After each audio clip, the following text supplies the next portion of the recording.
Well, howdy out there, all collector car fans. Thanks for coming by and checking on another Tales from the Bush. This one right here is called T-Bird. This is Jason, the owner and founder of Southern Bush Motorsports. I'll tell you what, I got some pretty cool stories, but I really like this one. This one, I kind of got more involved personally than I usually like to, but I'll tell you what the story is. And, normally I go picture by picture, but it's a pretty good story, so I thought I'd tell you. This beautiful T-Bird here. So I was up in North Carolina, and I was up in a small rural town in North Carolina. A lot of money up there, a lot of farmers and stuff. Good people, really good people. I mean, normally I sleep in my van, and my van's all camperized and commercialized and that. And I got an office in there and sleeping, TV, VCR, and fridge, stove, microwave. None of these people up in this part of the town would have anything to do with me sleeping in my van. You know, always invite me into the house to get a meal and stuff. Really good people. So I had been up doing a bunch of other cars, and, these old boys, they all talk to each other. And when you start putting thousands of dollars in their hand, they talk to each other. And I was just about to head home. I planned on being up in North Carolina for about a couple weeks, or a week, maybe 2 weeks. 4 months. I spent 4 months up there, and I was just about to head home. And this fella that I would just finished dealing with put about $100,000 into his pocket.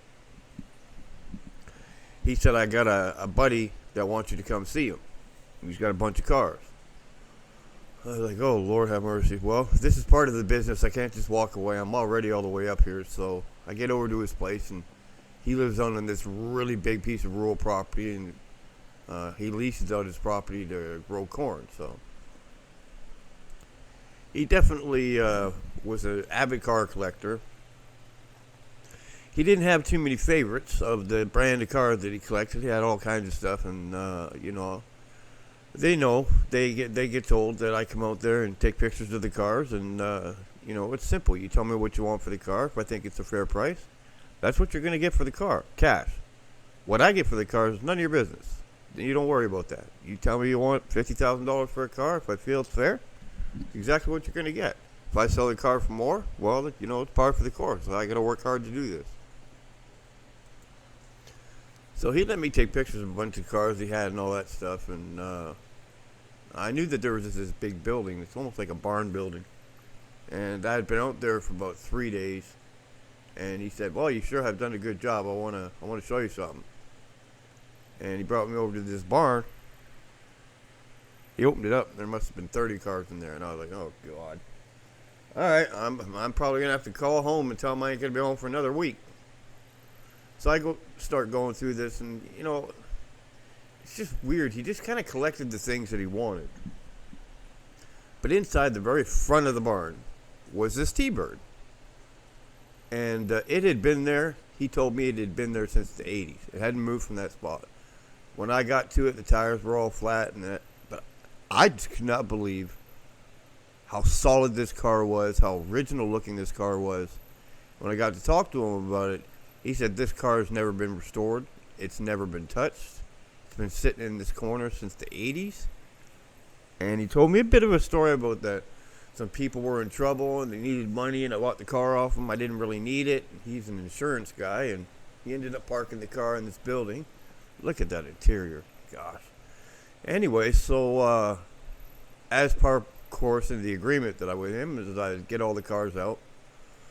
This car right here, I said, I'd really like to get this one out and get it cleaned up myself. I'll pay my own, my own stuff, and I'd like to get it running since, I got a little bit more to sell.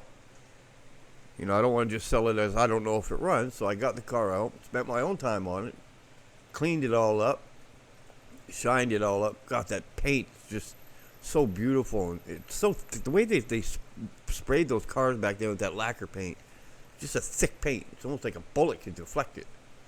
So anyways, I stuck the car on my website, and I was still up there. Oh, so sorry, there's a shameless selfie with me. I always carried a gun with me, even when I was working, because it is what it is. People knew who I was, and dogs and wolves and stuff. I ran into a lot of stuff. So Anyways, I cleaned the car up myself. I got the thing running. He didn't think it would start because it hadn't been moved since, I think he said 81 or 82. So I stuck some transmission fluid down into the cylinders through the spark plug hole, and came back the next day, fired it up. Thing fired right up. Wouldn't believe it. Just boom, smoked a little bit and fired right up. So I stuck it on my website, like I was saying, and I bet it was on there. Well, it couldn't have been on there for more than a few hours. And the fella called me, probably on there for about 6-7 hours. The fella called me and he goes, looking at the T-Bird and all that, he goes, I want to buy the car. And I'm like, sure, no problem.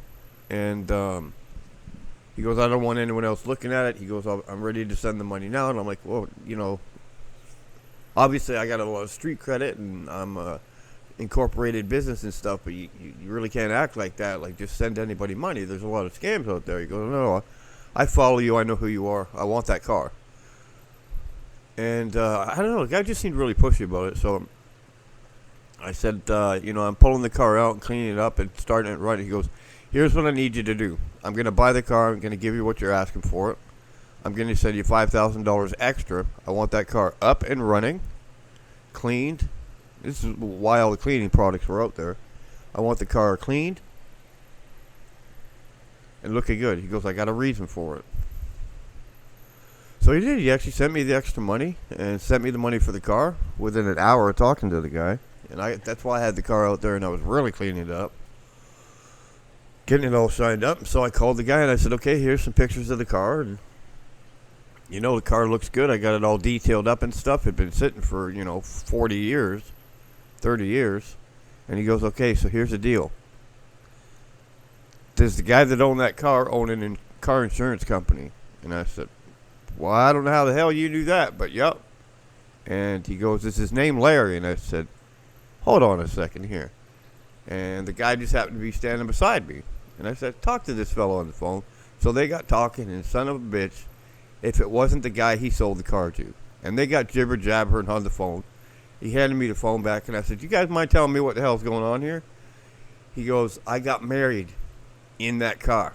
I drove that car to our marriage. We got married, drove the car from the wedding. Something happened.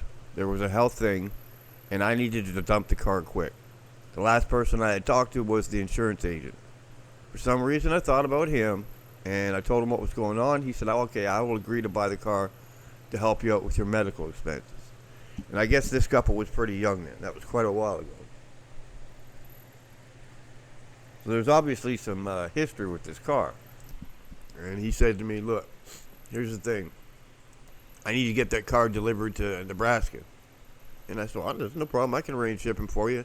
My guy usually takes about 2 to 3 days to get here, and it takes him about 3-4 days to get it up there, I guess. I'll talk to him about pricing. He goes, no, I don't want to hear about all that shit. He goes, I want that car here now. And I said, well, listen, man, I appreciate the business, but that's not how stuff works. And he goes, yeah, that's how stuff works. He goes, it's Friday. My wife's birthday is on Sunday, and I want to surprise her with this car. And I said, that's not possible, man. The only way that could happen is if, yeah, no, I know what you're thinking. There's no way. I am exhausted cleaning out this car, pulling this car out, doing the tires, getting it waxed and cleaned for you. I'm already exhausted. And I've been up here for 3 months. I want to go home. He goes, you don't understand. My wife got sick. She's better now. She's done real good. I've done real good financially. And I'm like, listen, I don't need the money, man. I got plenty of money. He said, I need you to do this man to man, favor to favor. I need you to do this for me. What would it take for you to load that car onto your trailer and bring it to me in Nebraska by Sunday? I said, there ain't no way, man. It's Friday afternoon at like 2 o'clock.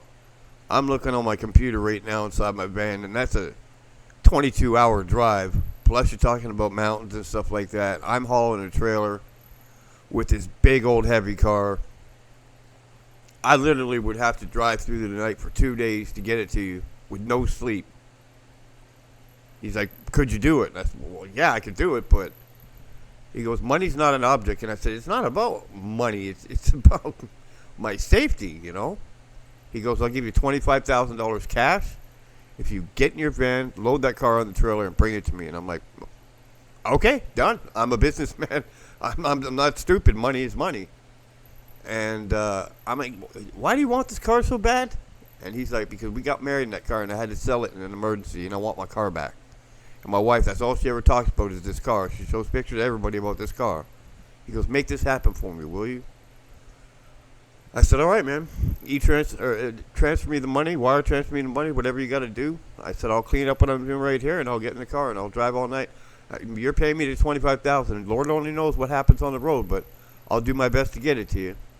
And I'll tell you what, there was no other look I ever seen on a woman's face when I dropped that car off to him. When I pulled up, she was standing out there. And wow, this lady was just in tears. I was glad I was able to be a part of that, big story there. So I appreciate you coming by and checking out Tales from the Bush, from Southern Bush Motorsports. And don't forget to check the link in our bio. And keep on collecting.